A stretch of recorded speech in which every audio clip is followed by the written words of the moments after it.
If you want jaw-dropping client breakthroughs that make your clients want to come back over and over, and even better, give you referrals, then make sure you listen to this because this one thing that you can do in every coaching and hypnosis session is really going to set you apart from all of the other coaches out there to really help your clients with massive mindset breakthroughs that not only are fast, but also lasting.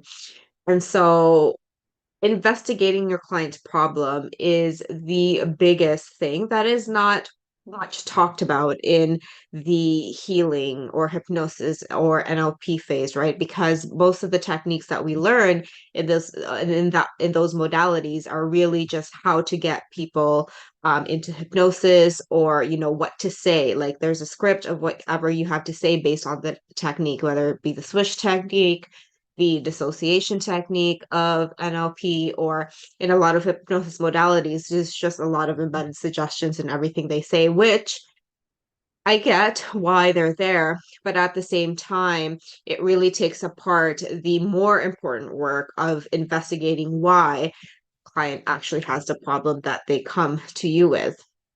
And so, for example, you have a client who, let's just say, wants to find the love of their life, right? You are a relationship coach and you have a client who wants to find the love of their life, and they are someone who has been attracting emotionally unavailable men. Like, let's say your client is a woman, but they have been attracting emotionally unavailable men, and they want to meet their soulmate who actually values them.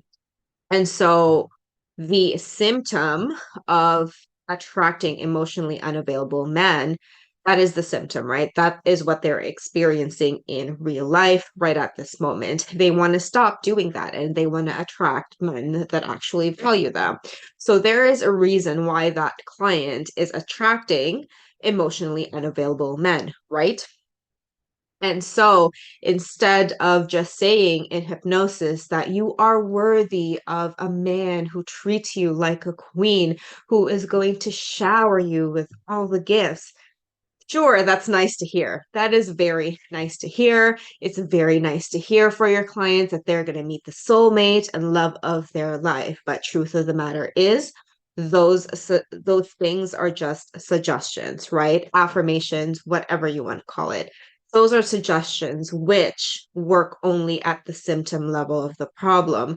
Now, that might help your clients to temporarily motivate themselves, but long term, unless you figure out the reason why they are attracting those emotionally unavailable men, then it doesn't matter how many times they hear that they're going to meet the love of their life very soon, because that unconscious blueprint or that unconscious pattern is still running them. There's still something unconsciously that they haven't been aware of yet that makes them more available for emotionally unavailable men.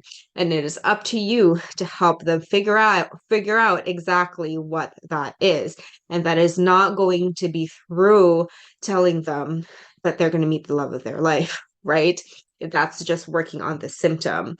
So investigating why they're they're not attracting the men, or why they seem to be attracting emotionally unavailable men, going down that route is going to be more helpful for your clients. Why? Because when you determine the root cause of why they keep on attracting these douchebags, then it's more helpful for them. First of all, like, can you just imagine them knowing that client knowing for sure what it is within them that makes them attract douchebags so that they can change it. Like that is super powerful. That's more transformational for your clients to experience, rather than them listening to "I want to attract my soulmate and love of my life," right? Um, how are they going to do that if they don't know why they're not attracting those types of men to begin with, right? So here's the best way that you can be that create more transformations in your clients' lives is to really get good at the investigation phase. And I like thinking about it this way. For example, you have chest pain, right? You have chest pain. That is your symptom. And you're very, very worried about this chest pain. You want to make sure you're not having a heart attack, right? And so you want to get it checked out. You've been having this chest pain and it's very uncomfortable. You go to the emergency department and you are met with a triage nurse, right? And that triage nurse is going to ask you about the symptom, right? Like they're going to investigate that symptom. Why? So that they know, or they'll have a better idea as to what is really truly going on in the surface. Because chest pain is not just heart attack. It could be you have a lung infection. It could be your lung has collapsed. It could be a muscle strain. It could be many things. It could be like a systemic infection. It could be an anxiety attack, right? There are so many things that contribute to why you're having the chest pain, and it is the role of the triage nurse to determine what it is so that they know what the probability is for you having a real emergency, right? That's how they triage you. How do I know? I used to be an emergency room nurse, right? So, that's what we did. And, we ask you about the chest pain, like how long has it been? Does it radiate? And we go through our minds with the different scenarios as to what we think your chest pain could be. And if we think it's highly likely that you are having a heart attack, you're going to triage here, right?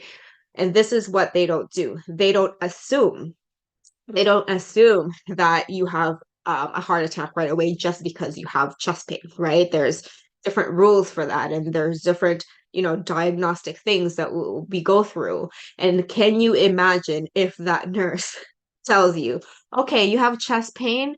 Why don't you just imagine a life without chest pain and imagine a life having a chest that is radiant and that doesn't hurt anymore, that feels expansive, that you can breathe better. How about you just go imagine that, because you are worthy of having a chest that doesn't hurt anymore. Like, how ridiculous does that sound, right? It's the same thing if you give your client suggestions when they're experiencing a problem, right?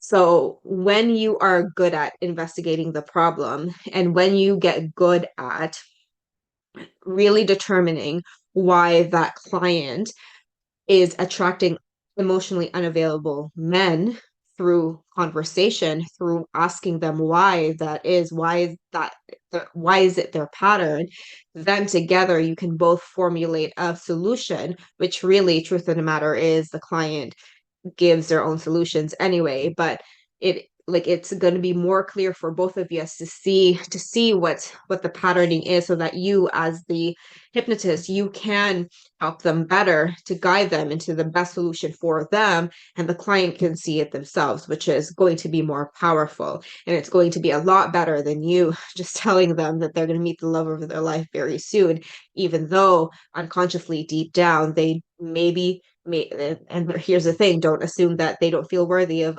emotionally unavailable men, right? It could very well be that their nervous system is just used to those type of men, right? It could be so many other things. It could be that they just don't know how to find better men.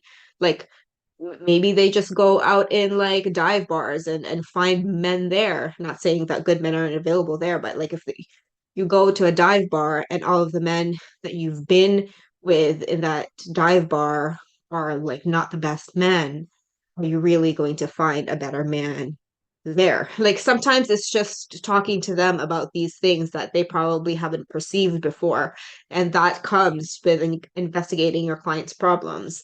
And so, long story short, I know I babbled a lot, but the best thing that you can do for your clients really is to get better at this investigation phase, and we can all get better at this, right? It is a work in progress, and it's one of these things where we could really help our clients more by getting better at this skill, because it just changes their life in a more profound and impactful way.